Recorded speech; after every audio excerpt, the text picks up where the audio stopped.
Well, hello everybody. Thank you so much for clicking play. I'm glad you could be here today. Well, it's been a rainy day here in the Pacific Northwest. One of those great days you just want to sit in your chair and read all day. Or make a video. Oh, yes. Well, I have a fun study for us today, and it's out of 1 Samuel chapter 18. And this is where David escapes from Saul's spear twice.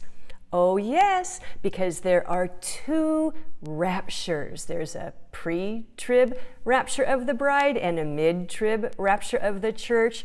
And then we're even going to see the escape of the remnant in this passage. Because you see, the Bible shows the same pattern over and over and over. So when you start telling people that yes, they are right if they are a pre-tribber, or yes, they are right if they are a mid-tribber, is because they are. There's both. And clearly there are prophecies that are unique to each one. So I just want to keep proving that to you, because once we understand this, you can far better understand the book of Revelation. Okay, so if you want to turn to 1 Samuel chapter 18, verse 10, it says, "Now it came about on the next day." Well, the next day after what?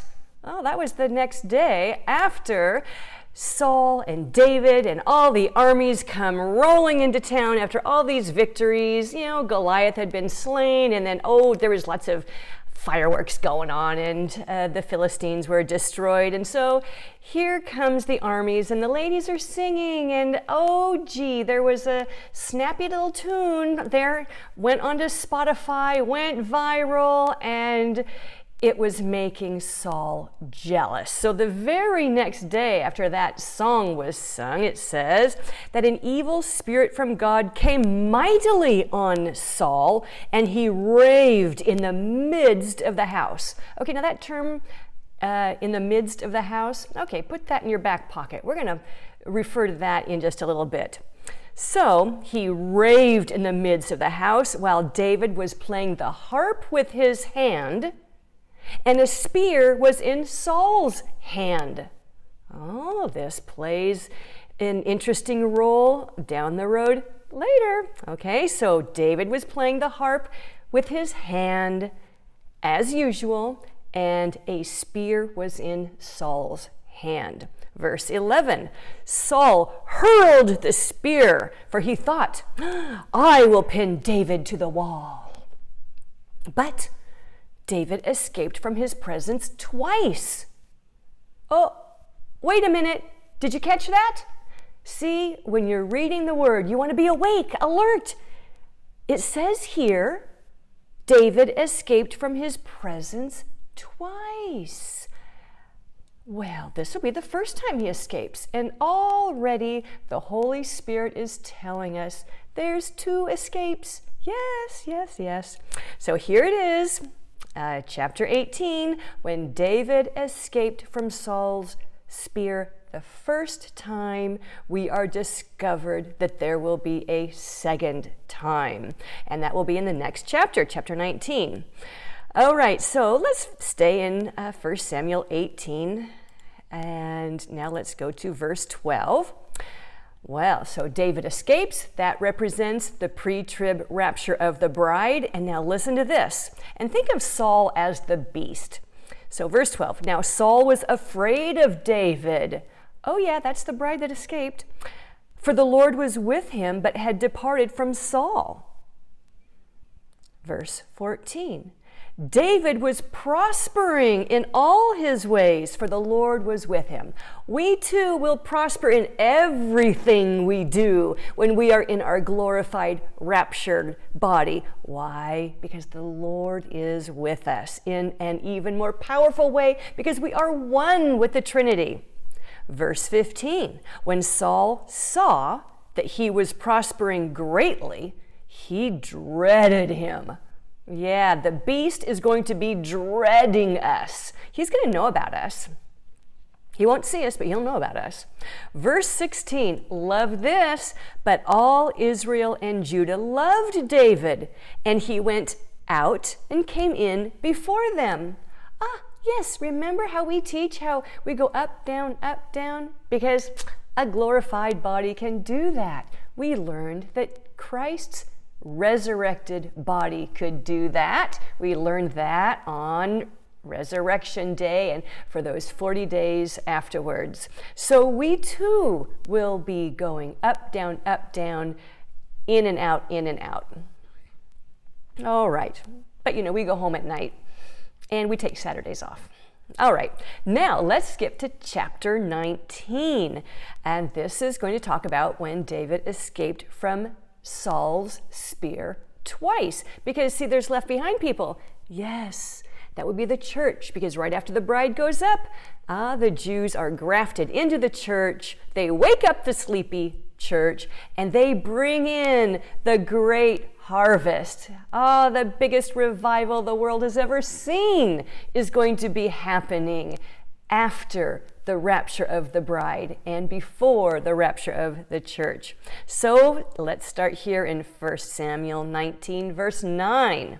Now there was an evil spirit from the Lord on Saul as he was sitting in his house.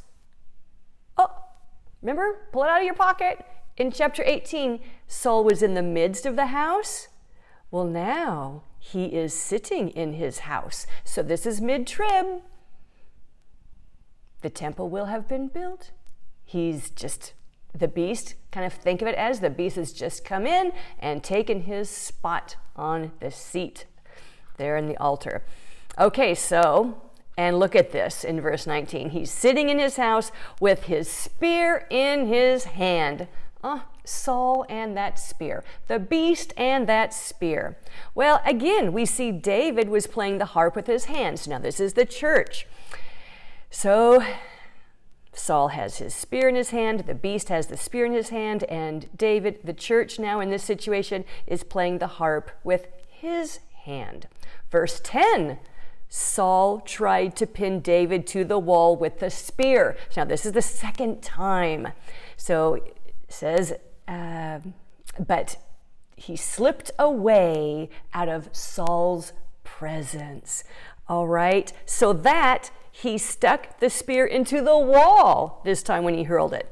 And it goes on to say in verse 10, and David fled and escaped that night. Okay, this is really important because at the mid-trib rapture, by the time Israel gets to that point, they're going to be noticing things that the beast system is saying. They're going to be noticing a little bit of maybe anti-Semitism in their spiels, in ads, in movies, in political speeches, and they're going to start thinking, just as mid-trib is arising, they're listening to the two witnesses in Jerusalem prophesying against the political rulers.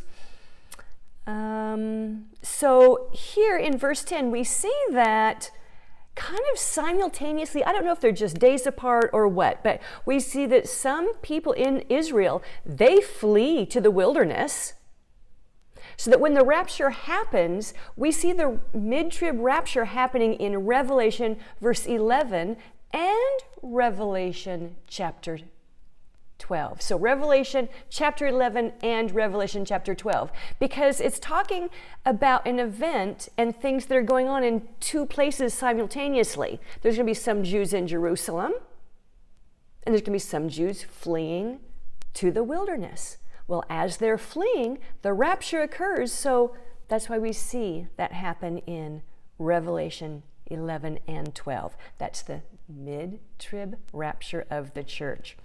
We read in 1 Samuel chapter 20, verse 30. So go to the next chapter.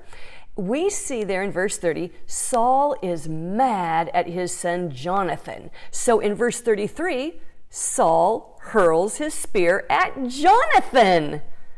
Wow. Okay, now, what does that mean prophetically? Well, we know that after the mid-trib rapture, there's going to come a point where the beast system obviously is now coming against the whole nation of Israel.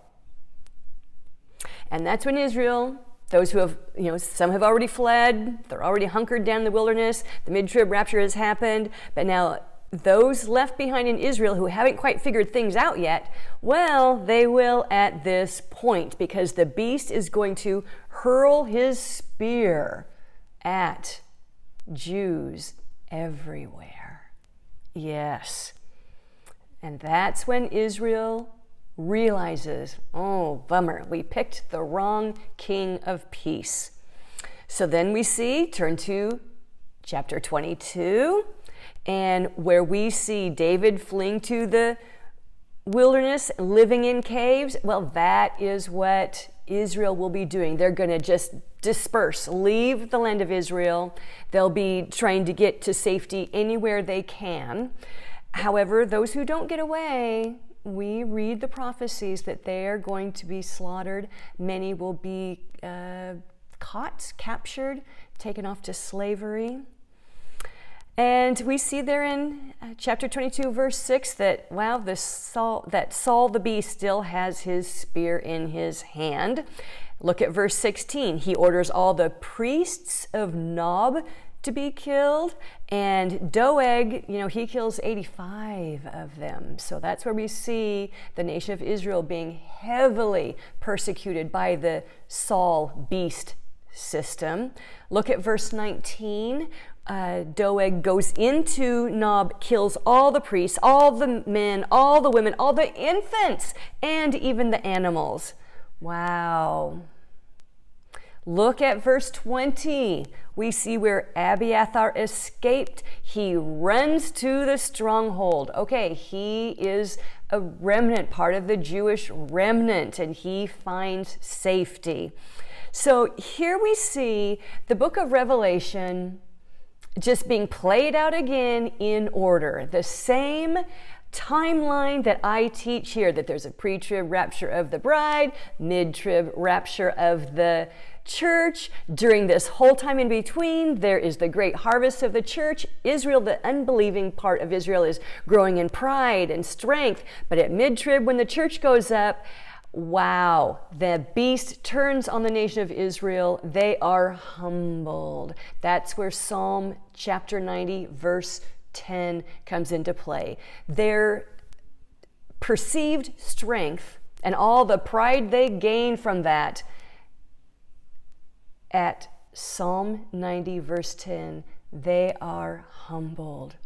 But the believing Jews have flown away in that rapture, the church.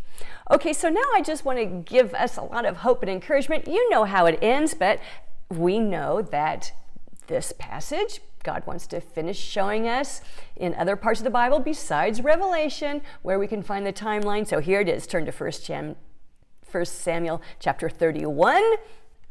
We're going to see what happens to Saul, the beast. And it says there in verse 8 that the Philistines, they kill Saul and his 3 sons. And we see in verse 9 that they cut off Saul's head. That's authority. The head speaks of authority. And they strip off his weapons. They send the weapons throughout the land to carry the good news. And so think of God's kingdom. We're celebrating, we're watching God destroy all of his enemies. Well, we're just right there with him on our white horses. Verse 10, God's kingdom puts Saul's weapons, the beast weapons, in the temple, and then they fasten Saul's body to the wall. Whoa! Here he had been trying to pin David's body to the wall. He had tried to pin Jonathan's body to the wall. But our God, our conquering king, he is going to fasten the beast's body to the wall down in Hades. That's it. So I hope you enjoyed this study where we can see God's timeline from the pre-trib rapture of the bride and then those 7 years of Daniel's 70th week and how that plays out in order, and then what happens to the beast. So thank you for listening, and we'll talk to you later. Bye.